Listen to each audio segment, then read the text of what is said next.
बिस्मिल्लाहिर्रहमानिर्रहीम। अस्सलाम वालेकुम। आज हम बनाएंगे बहुत ही टेस्टी मज़ेदार से पोटैटो चीज़ टाकोस की रेसिपी। ये चीज़ी से और मसालेदार से पोटैटो की फिलिंग वाले टाकोस इतने ज़्यादा मज़े के बनकर तैयार होते हैं कि आप इसको पार्टी के लिए या फिर घर पर किसी भी दावत के लिए बहुत ही आसानी के साथ बनाकर तैयार कर सकते हो। ये टाकोस बाहर से एकदम क्रिस्पी रहेंगे और अंदर से एकदम चीज़ी और स्पाइसी से पोटैटो की फिलिंग इतने ज़्यादा ये मज़े के लगते हैं कि आप इसको इवनिंग स्नैक के तौर पर भी बना सकते हो। बच्चों के लंच बॉक्स में भी आप इनको बनाकर दे सकते हो। तो ट्राई एक बार ज़रूर कीजिएगा इस आसान सी रेसिपी को। तो चलिए रेसिपी को शुरू करते हैं। तो सबसे पहले यहाँ पर मैंने एक बोल में 2 कप मैदा लिया हुआ है। आप इसकी जगह पर गेहूं का आटा भी ले सकते हो। तो इसमें सबसे पहले आधा टीस्पून डालेंगे नमक, 1 टीस्पून यहाँ पर मैं ऑरिगेनो ऐड कर रही हूँ। आप मिक्स्ड हर्ब सीजनिंग भी डाल सकते हो। 1 टीस्पून या फिर टेस्ट के हिसाब से इसमें चिली फ्लेक्स ऐड कर लीजिए और इसी के साथ इसमें डालेंगे आधा table spoon baking powder. Baking soda नहीं है, ये बेकिंग पाउडर है। 4 से 5 टेबल स्पून इसमें घी, बटर या फिर ऑयल ऐड कर लीजिए। बटर या फिर घी से टेस्ट बहुत अच्छा आएगा। और अब इन सारे चीज़ों को और घी को मैदे के साथ अच्छी तरह से मिलाकर मिक्स कर देंगे। तो इनको रब करते हुए मिक्स कर लीजिए ताकि मैदे के हर एक दाने में घी अच्छी तरह से मिक्स हो जाए, जिससे कि हमारे टाकोस बहुत ही क्रिस्पी बनकर तैयार होंगे। तो देखिए इसका टेक्सचर अभी चेंज हो गया है और अब हम इसमें थोड़ा थोड़ा पानी डालकर इसका एक मीडियम सा डो लगाकर तैयार करेंगे। तो डो बहुत ज़्यादा पतला या फिर बहुत ज़्यादा हार्ड नहीं होना चाहिए, तो इसलिए थोड़ा थोड़ा सा पानी डालकर इसका एक मीडियम सा डो गूंद कर तैयार कर लीजिए। और जब डो इस तरह से बाइंड हो जाए, सिमट जाए, तो इसको 2 से 3 मिनट के लिए इसको अच्छी तरह से मसल कर गूंद लीजिए, जिससे कि अच्छे से सॉफ्ट हो जाएगा। और उसके बाद इसके ऊपर थोड़ा सा ऑयल लगाकर हम इसको रेस्ट के लिए रखेंगे। तो तकरीबन 15 से 20 मिनट के लिए इसको कवर करके रख दीजिए ताकि डो जो है वो अच्छी तरह से सॉफ्ट हो जाए। तो अब इसको कवर कर देंगे। और स्पाइसी और मज़ेदार सी पोटैटो फिलिंग बनाने के लिए यहाँ पर मैंने एक पैन में 1 से 2 टेबलस्पून ऑयल लिया है। ऑयल का इस्तेमाल यहाँ पर ज़्यादा ना करें। ऑयल गर्म होने के बाद इसमें 1 टेबलस्पून चॉप किया हुआ लहसुन ऐड करेंगे। तो लहसुन का टेस्ट इसमें बहुत अच्छा आता है, तो ज़रूर ऐड कीजिएगा।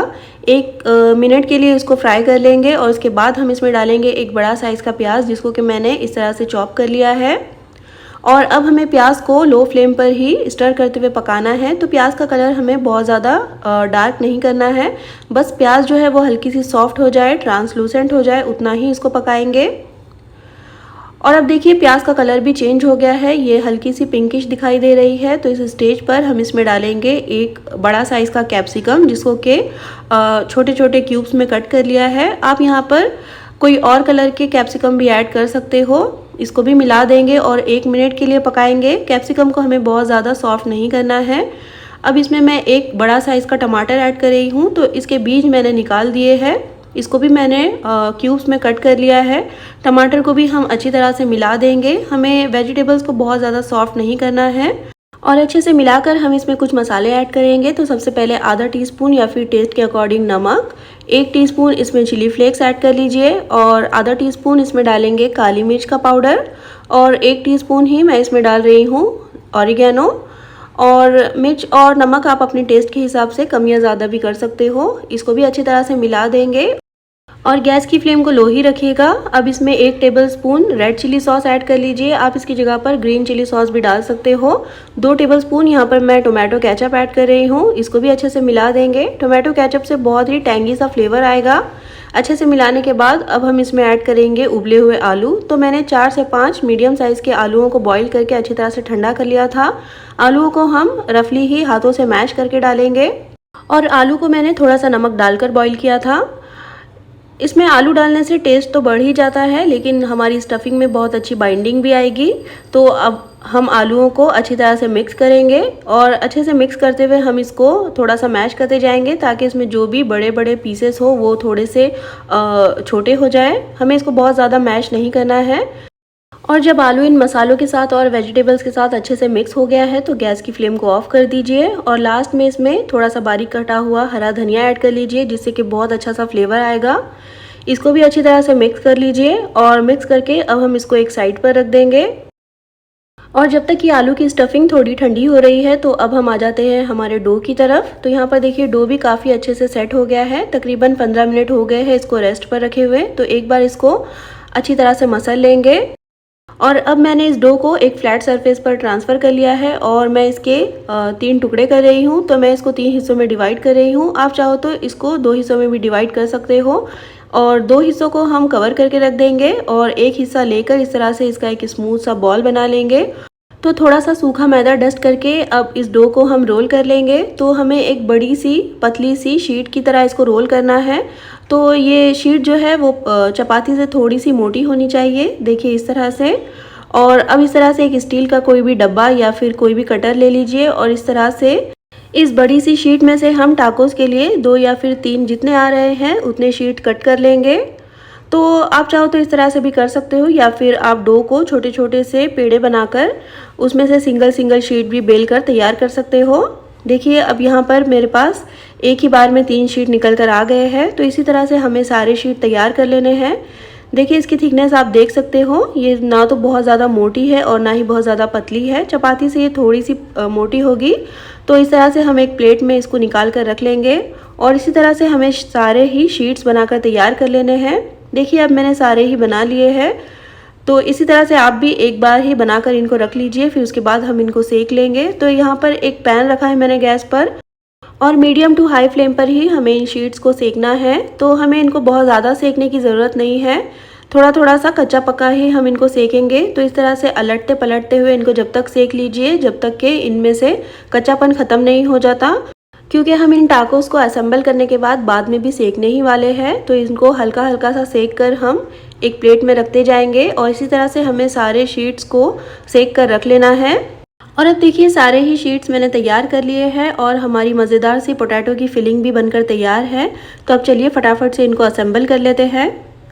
तो सबसे पहले हम इस तरह से एक शीट लेकर इसमें थोड़ा सा टोमेटो केचप लगाएंगे और इसके बाद मैं इसमें थोड़ा सा मायोनीज़ लगा रही हूँ। आप चाहो तो सिर्फ टोमेटो केचप भी लगा सकते हो। अच्छे से इसको मिक्स कर देंगे, हर तरफ स्प्रेड कर देंगे और थोड़ा सा इसमें चीज़ डालेंगे। तो हाफ सर्कल में हम चीज़ को स्प्रेड करेंगे, उसके ऊपर ये जो पोटैटो की फिलिंग हमने बनाकर रखी हुई थी वो डालेंगे। तो हर तरफ अच्छी तरह से फैला के डालिएगा हाफ सर्कल में ही। तो 1 से 2 टेबलस्पून की जितनी मैंने फिलिंग डाली है उसके ऊपर थोड़ा सा चीज़ और डालेंगे। तो आप चाहो तो चीज़ अपनी पसंद के हिसाब से कम या ज़्यादा भी डाल सकते हो। अब इसको इस तरह से फोल्ड कर देंगे जिससे कि इसका हाफ सर्कल बन जाएगा। देखिए इस तरह से हमारा एक टाको बनकर तैयार है। तो इसी तरह से हम सारे ही बनाकर रख लेंगे। बहुत ही आसान है इनको बनाना और किसी भी पार्टी के लिए, किसी भी दावत के लिए आप इनको इस तरह से असेंबल करके रख लीजिए और जब भी आपको सर्व करना हो इन टाकोस को तो इनको गर्मा गर्म से सेक लीजिए और सर्व कीजिए। बहुत ही मज़ेदार क्रिस्पी और क्रंची से ये बनकर तैयार होते हैं। तो चलिए इनको फटाफट से सेक लेते हैं। तो एक पैन में सबसे पहले 1 से 2 टेबलस्पून घी या फिर बटर ऐड कर लीजिए। आप चाहो तो ऑयल भी डाल सकते हो, लेकिन घी या बटर से टेस्ट बहुत अच्छा आता है और इनकी शीट्स जो है वो बहुत ही क्रिस्पी और क्रंची बनकर तैयार होती है। तो एक बार में पैन में जितने टाको आ रहे हैं उतने डाल दीजिए और लो फ्लेम पर ही आपने इनको सेकना है, क्योंकि इसकी शीट जो है वो अभी कच्ची है और अगर हाई फ्लेम रही तो ये जल भी सकते हैं। तो लो फ्लेम पर ही इनको कुछ देर के लिए सेक लीजिए और तकरीबन 2 से 3 मिनट के बाद इनकी साइड को चेंज कर लीजिए। देखिए एक साइड से कितना अच्छा सा इन पर कलर आने लगा है। तो इनकी साइड को चेंज करके भी इनको 2 से 3 मिनट के लिए दूसरी साइड से भी सेक लीजिए। तो इसी तरह से आपने इनको लो फ्लेम पर ही सेकना है और जब ये दोनों साइड से अच्छी तरह से सिक जाए तो आपने इनको नीचे से भी सेकना है। तो इनको इस तरह से खड़ा कर दीजिए थोड़े से सपोर्ट के साथ। तो नीचे से भी ये बहुत अच्छे से क्रिस्पी हो जाएंगे और नीचे से भी अच्छी तरह से सिक जाएंगे। देखिए कितने अच्छे से इन पर कलर आ गया है। तो इसी तरह से आपने इनको अलटते पलटते हुए सेक लेना है जब तक कि इसमें जो चीज़ है वो भी अच्छे से मेल्ट हो जाएगी। तो देखिए अब ये अच्छे से सिक गए हैं तो मैं इनको निकाल कर प्लेट में रख रही हूँ। इसी तरह से आपने भी सारे ही टाकोस को फ्राई करके रख लेना है।